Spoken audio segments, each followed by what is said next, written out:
Hello, everybody, and welcome to Interabang Chats. My name is Ishita Kent, and I am the marketing coordinator for Interabang Books. Here with us, why don't you introduce yourself?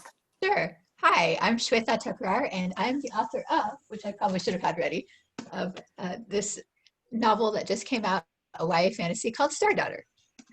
Hey, thank you so much for agreeing to speak with us today. Absolutely, my pleasure.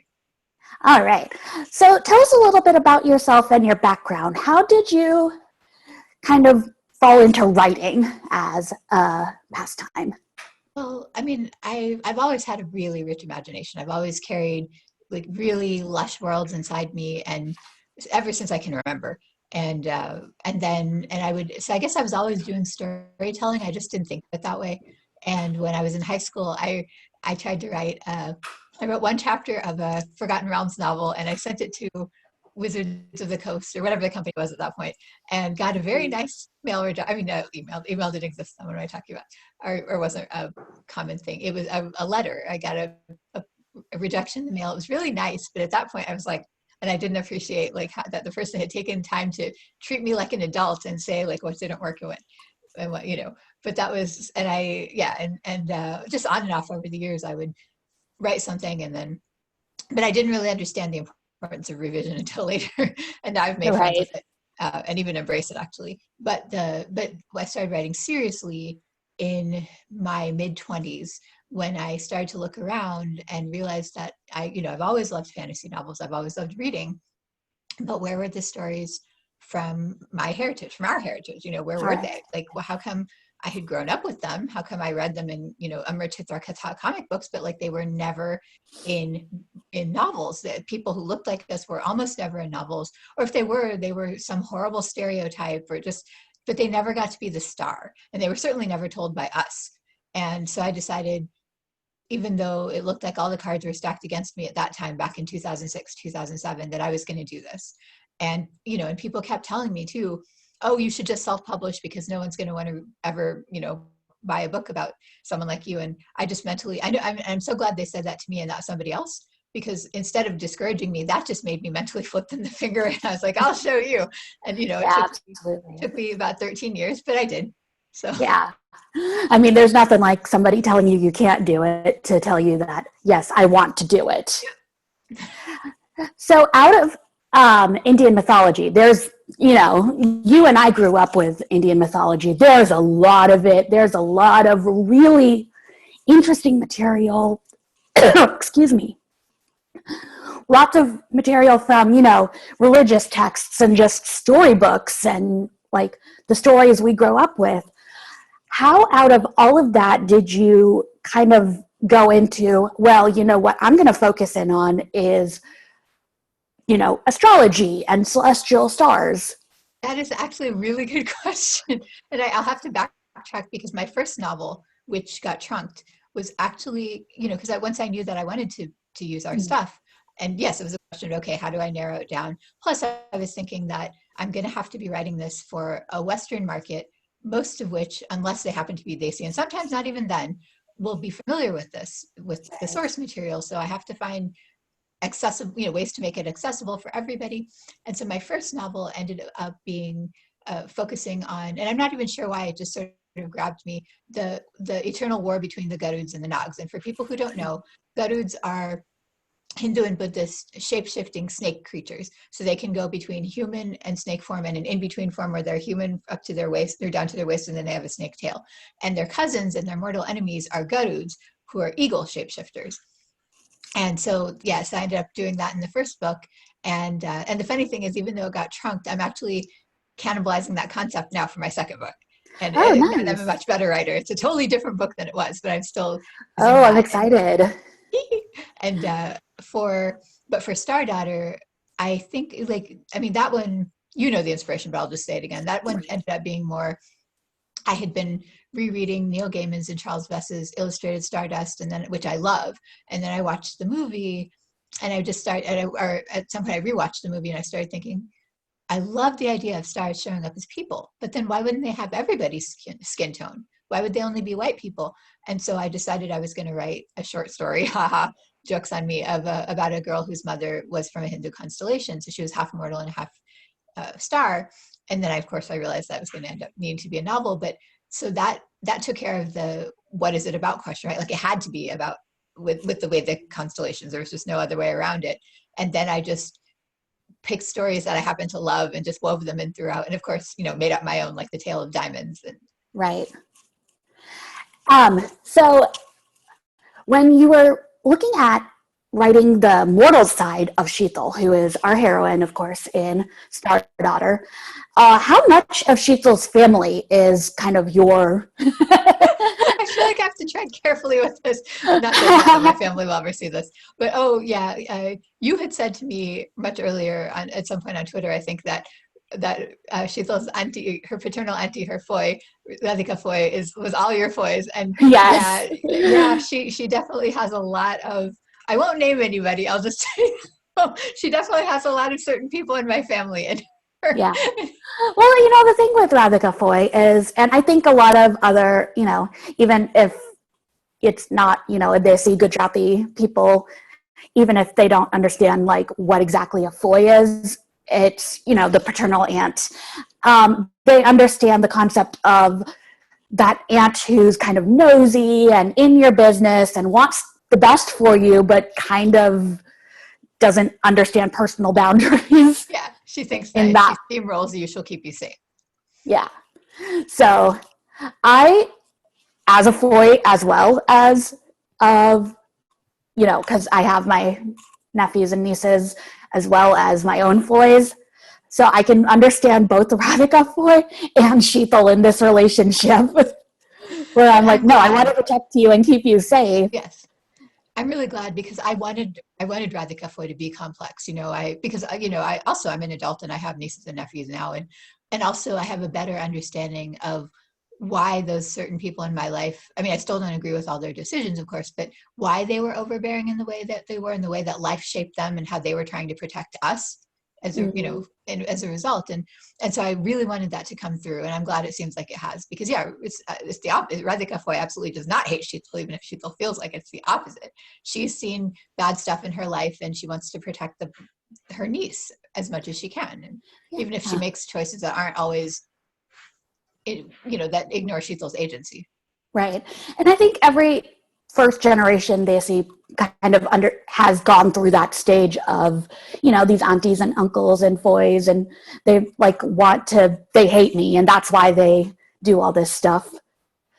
So I meant to ask, are you first gen or second? Well, if we're counting, I know. Why do we have two definitions for this? I don't know. But I'm going with the one that to me makes sense, because wouldn't the generation that came here be the first generation? Otherwise, what are they? So by that definition, I'm second. Yeah.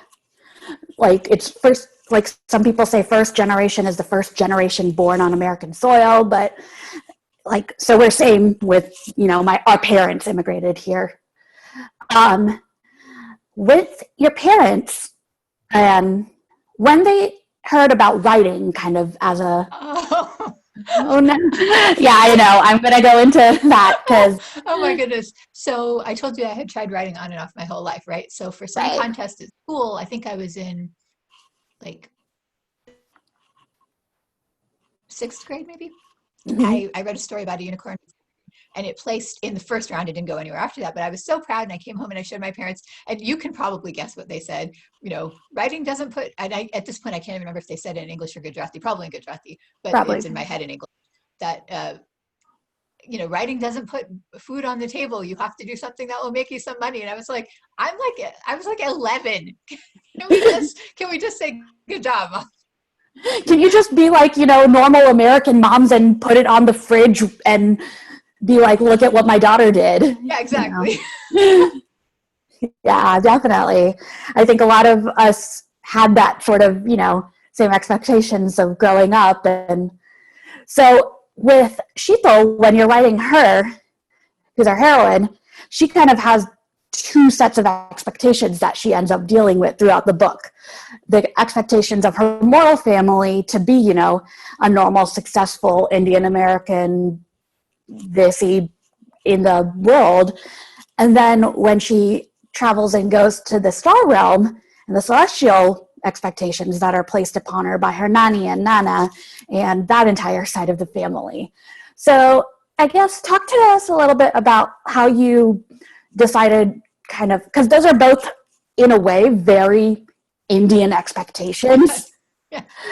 So kind of talk us through your breakdown of how you went, what pressures you were going to bring from the, mortal side versus the celestial side. I mean, for the mortal side, I definitely drew on, the experiences I had had growing up. I mean, to this day, I'm sure that there are uncles and aunties out there who, never quit judging me because the whole scene in the first chapter where those aunties and uncles come up to Sheetal and they're like, so what is your major going to be, beta? And she's like thinking, I'm not even a junior in high school yet. Like, can we give it a rest? And they're like, you should be thinking of, already about grad school, all that. Well, when I was in an undergrad and I didn't know what I wanted to do. So I had ended up just picking German as a default. And that is an absolute no. So, at like Monday or family functions or whatever, uncles and aunties would be asking, so what's your major? And I would say German. And they would just look at me like I hadn't understood the question. Let me ask it again. Yeah. And so they would ask me again and I would say German. And then this dawning horror would show up. And you could just tell that they were thinking about my mom, Yaksha Ben, where did you go wrong? Like, yep. I graduated with a degree in sociology, so you get it. Yeah. What do you do with sociology? Yeah, exactly. And much, right? Like, so that was, I mean, that all that definitely came from me, and even Sheetal's, dad being into math and sciences from my own dad, and how I used to feel very guilty about not following in those footsteps, and I don't now, but I did, and then I guess the same thing with like, because for us, even whether we agree with it or we fight against it, family is such a big part of our culture. Even Absolutely. If we're not around our family, it's still a big part of our culture, and that's not really something that you see so much with white America, I think. And so I really wanted to play that up with both sides of her family, but also in the Starry Court, that she does feel obligation at the same time that she's furious, and I think because I know that's how I felt. Like oh God, I mean, good thing my mom will never see this. But like, I remember one time, and I feel bad, and I don't know how this would be for somebody else. But for me, when I was in college, it was New Year's Eve, and my mom, told me and my friend who was visiting that if we stayed in, she would make us hot chocolate. And I was just like eager to get out of there. So I was like, no, and I made up some lie about where we were going. And then looking back, I was like, I kind of wish I just stayed home and had hot chocolate with my mom, because now we live in completely different places and I don't see her very often. But that's like, when you're younger, you don't really think like that. But like that tie is still there. That's what I'm trying to say. And I don't know that non-Asians, because this seems to be like a pan-Asian thing, non-Asians kind of get it in the same way that, that sense of push-pull that we have, because family is so important. Whether or not we answer to them, it shapes so much. Right. So I really wanted that to be part of her struggle on both sides. And the other thing that leads to is my next question, which is that concept of honor and honoring your family. And, you said that this is something that is definitely more in, Asian and Pan-Asian families. When Sheetal's looking at, what's going to be, initially she goes into so a little bit about the story is that, Sheetal has to go to her mom's side and into the Starry Court because she needs to save her injured dad after an accident with her starfire.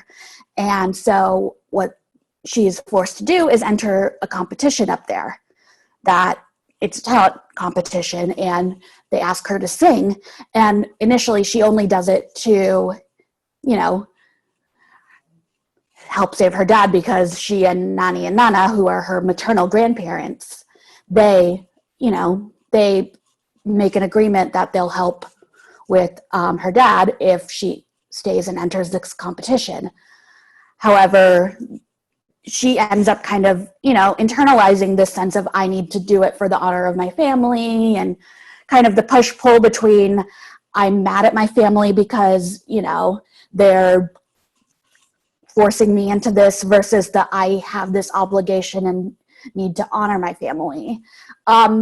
Is that something that you kind of struggled with as well when you were dealing with, Yeah, like, I mean, for sure, growing up, for sure. And, and even now that I'm so glad that my mom gets to see me be successful as a writer because there is that sense that I did fail in some way because even if that's not, I didn't want a career doing any of the other stuff, even though I tried and I was miserable and that was not where where my light was meant to shine. There's still that sense of, but look, other people's kids managed to do this thing. I mean, my own brother and sister are doctors. Like I come from 5 generations of doctors, counting yep, my cousin's kid. Like I'm the purple sheep, the artist. And so there's that sense, or at least there was that sense of, even if I know that I need to follow my heart, I'm still failing you, right? And so I'm glad that it worked out so that my mom can be proud of me as I am. But that's definitely there, and I'm in a way that I'm not sure non-Asian families quite get. Maybe some Black families do, but I think I'm not sure that white people do because we have, especially here in America, we have such an emphasis on,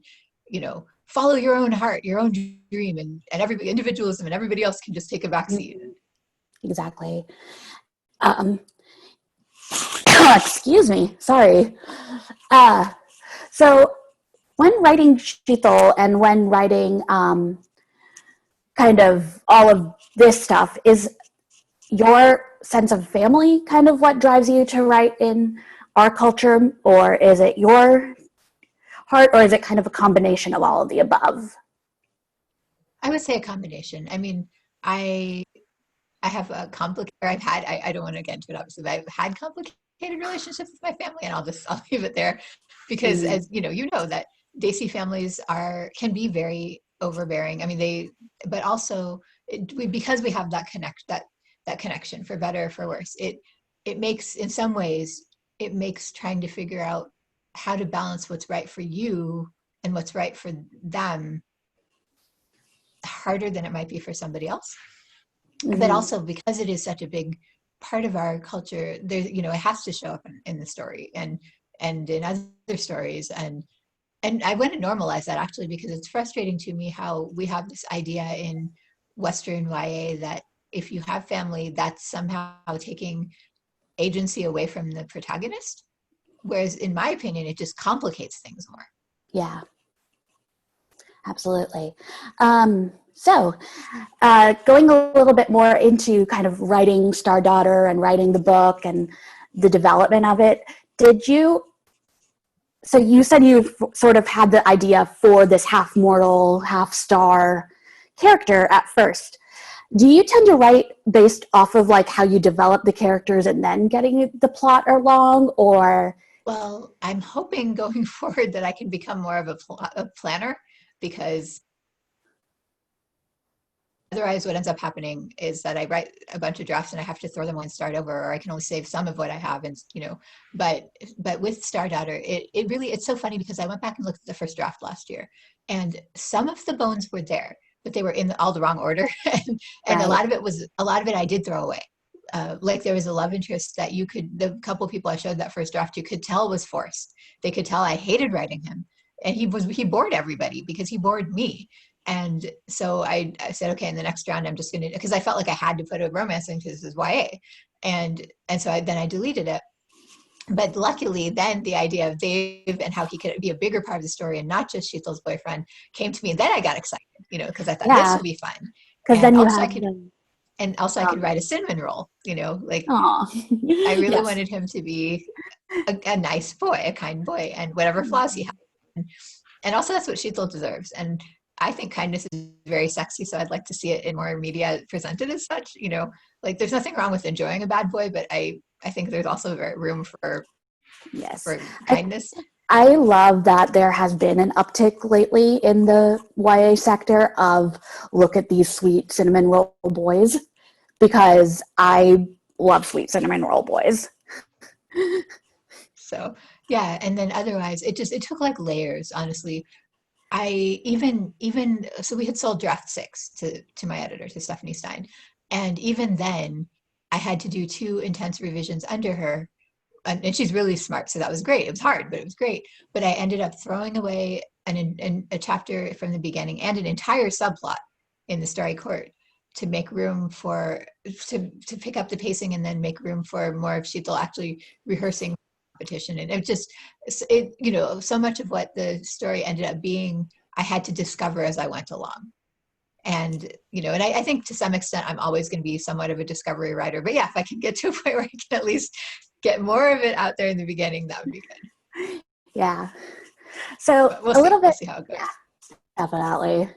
So in the story itself, the talent competition, it's all, arts based, and it's all these different types of arts that people don't realize that India's got, this really rich heritage in puppetry and in, singing, and of course, and, all of these instruments. So where did you obviously, like, India's got a huge, again, with the huge culture, lots of stuff going on, lots of different arts as well popped out of India. So where did you almost get like the idea how did you get to narrow it down with which competitors did which arts? That's a good question. I mean, first, the reason I set up the competition that way was because, well, I don't really know how to write action scenes. Like, some people are great at them, and I don't, I'm not one of them. But also I thought, we do that trope a lot. Like, I'm going to do something different. And since the whole thing is about, again, without spoiling, is about music, right? Like Sheetal singing, and I knew it had to be a competition that would involve talent of some sort. And of course, the stars being muses and all of that all tied together. So then I just started thinking, and I'd actually written a short story about a Kathmandu puppet that came to life, and I just remember thinking how cool they were. I had to do a little bit of research, and I had seen years ago when we went to India, when did we actually see that? I think I was in my 20s. So we saw in a puppet show, and it was so cool. And I just remember thinking, how come we don't really ever hear about that here? And so I thought that would be really fun to have, and it would give me another excuse to like have to do more research. And I got to go to the Puppetry Museum in Atlanta, and and that was a business expense, and so that was super fun. And then of course I was thinking painting was a given, but I especially wanted to have it be an old woman who was painting dark stuff, because that's another thing that I find a little odd about YA, how we kind of determine that only teens can ever play any role in the book. And I think you can make your world richer if that's not the case. And if you're so I wanted to have her paint, but paint stuff that you wouldn't expect an old woman to paint. And then with the sculpture, I could play with the idea of like the pretentious artist who talks in word salad about everything. And yeah, I guess I just thought about like what would make good contrast. Plus, how would I be able to describe them? And that was a big trick, because this isn't something you're seeing. This is something you have to imagine through my words. Right. So like, how can I do this in a way that hopefully is engaging to read and still carries the emotion of the greater stakes of Sheetal needing to win for many reasons. And so yeah, and I just thought about, and like, plays are so much fun, so of course that got in there, and just whatever just thought seemed like it would make a good content and be fun to write about. Yeah, and I think it was interesting because like people don't realize that everybody in the Western world has this idea of India as being a bunch of mathematicians and scientists, and we do have this really rich cultural, artistic heritage of theater and dance and art. And I mean, there are entire museums devoted to Indian art and things like that. So, I think. Oh, go ahead.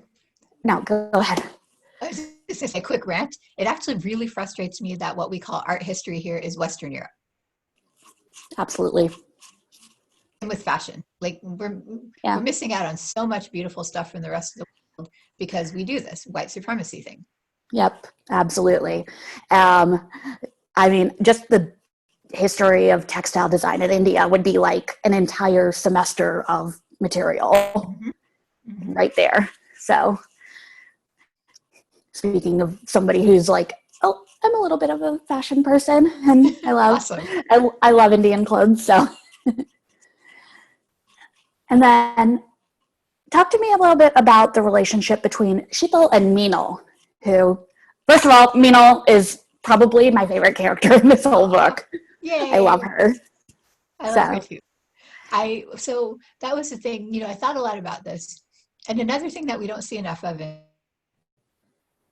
YA, like I just was playing with all the things that I wanted to see, is enough female friendship where it doesn't become catty or some kind of competition, especially when a love interest comes in. And I mean, obviously that wasn't going to be an issue with Sheetal and Minal, but even if it had been like that, they never would have let anybody else come between them ever. And that was so important to me. So many of I didn't have that as a kid, but so many of my adult friendships are like that, where we just dearly love each other and want to support each other. And I thought, I really want to see that in the book.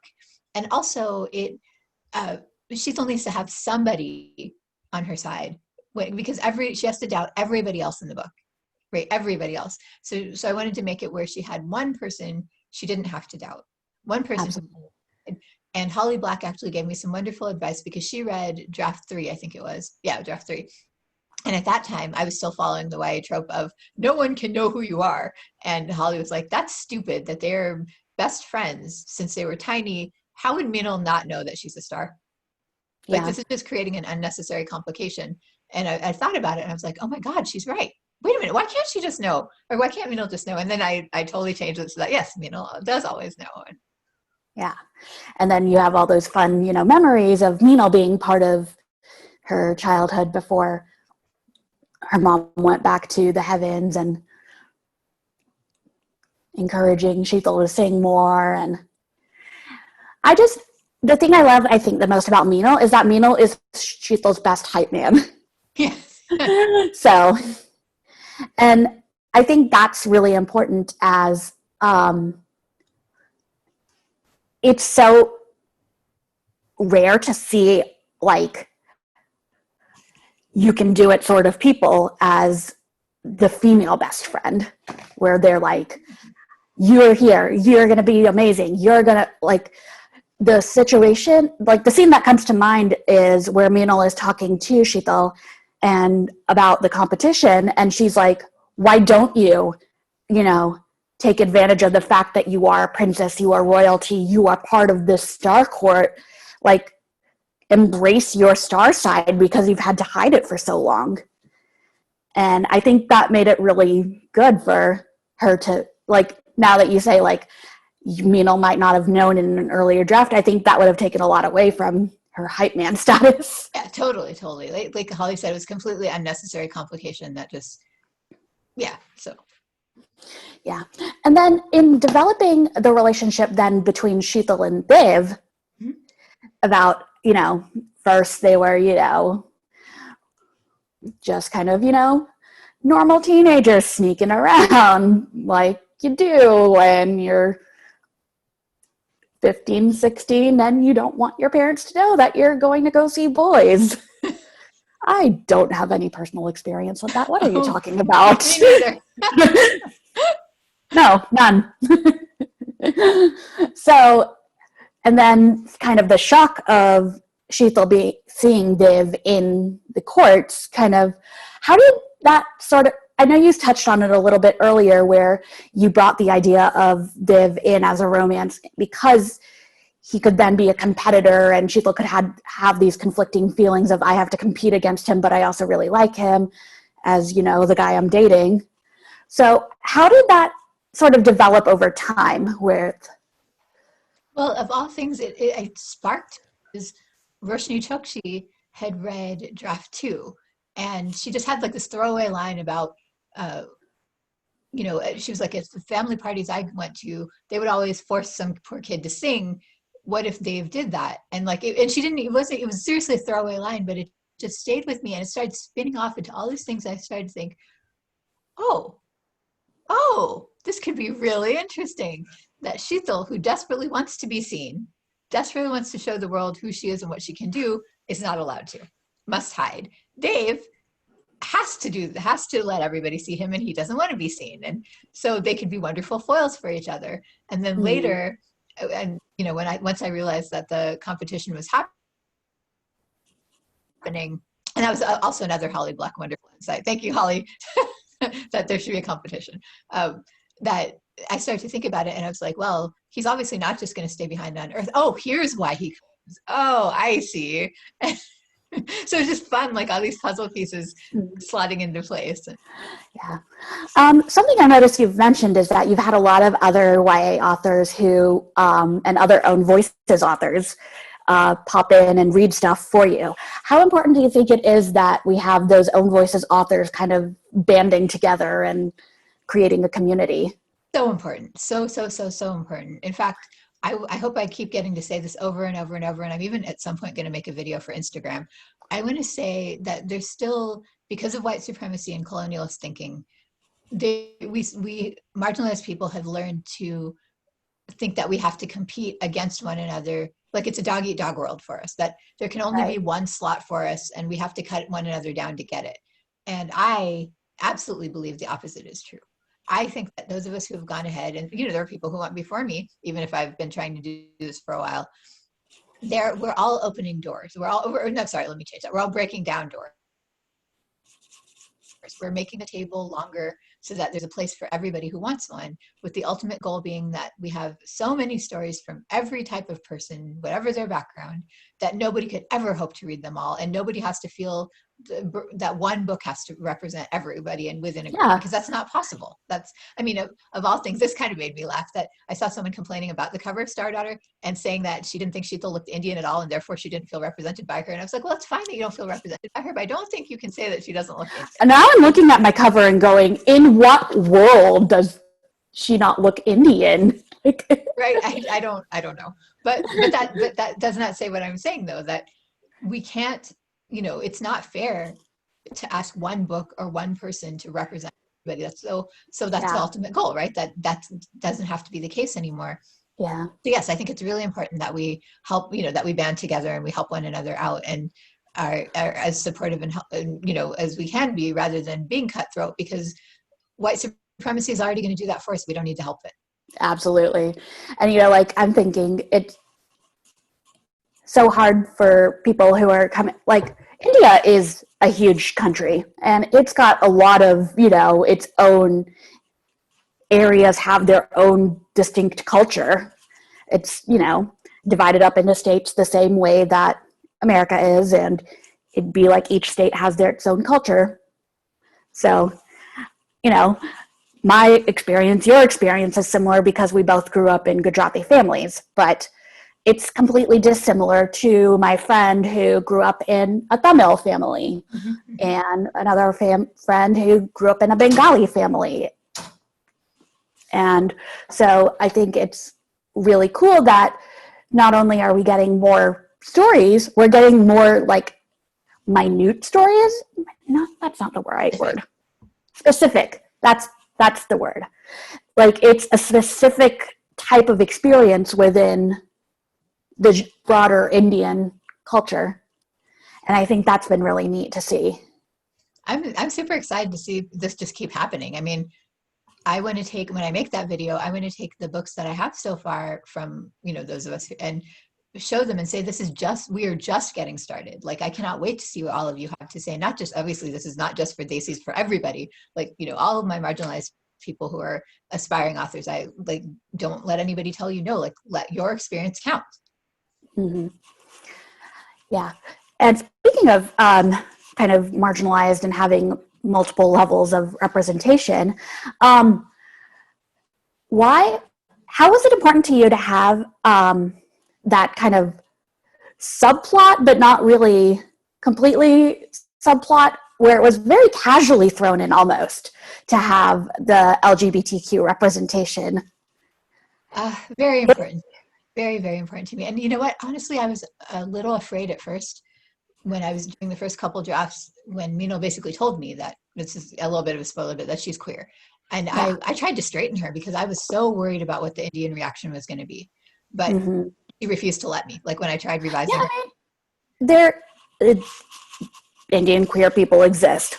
We exist, and we can't get away from that. So Nope. And honestly, seeing how many people have been delighted to see that makes me so happy. And, Minnow just refused to have it. And I'm so glad that she wouldn't let my fear erase who she was. And just, it should be. And in fact, I had to, with my editor, when we were talking about taking out that subplot I mentioned, I also wanted to be careful because I realized that the way the subplot was, it might have come off like Mino was being punished for being queer because of something that happens. And I was like, absolutely not. I do not want this. That's one more reason to just get rid of that. Like, it's absolutely fine that she's queer. It's absolutely fine that she likes a star. That is not the issue, right? Like, not at all. Right. Absolutely. And I also think that, like I said, I liked it that it was kind of casually thrown in almost. Like, she just kind of existed as a queer character. It wasn't like a big deal was made of it, but it was a big deal to have like that very firm, yes, I am here and I like girls and I like this other girl who is a star. The thing that's complicating is the fact that she's a star who works for your family, not that she's a girl. Yeah. They were like, we don't want you with mortals, not we don't want you with a mortal girl. Right. So yeah, absolutely.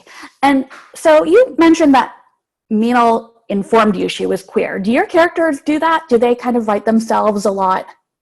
No, see, that's the interesting thing. No, not really. But just somehow it was almost with her, it was just almost like she was talking to me, not in words, but in feeling, like you were not going to do this to me. You were not going to, I am a lesbian and you're not going to change that. And no matter how afraid you are. And so so I said, okay.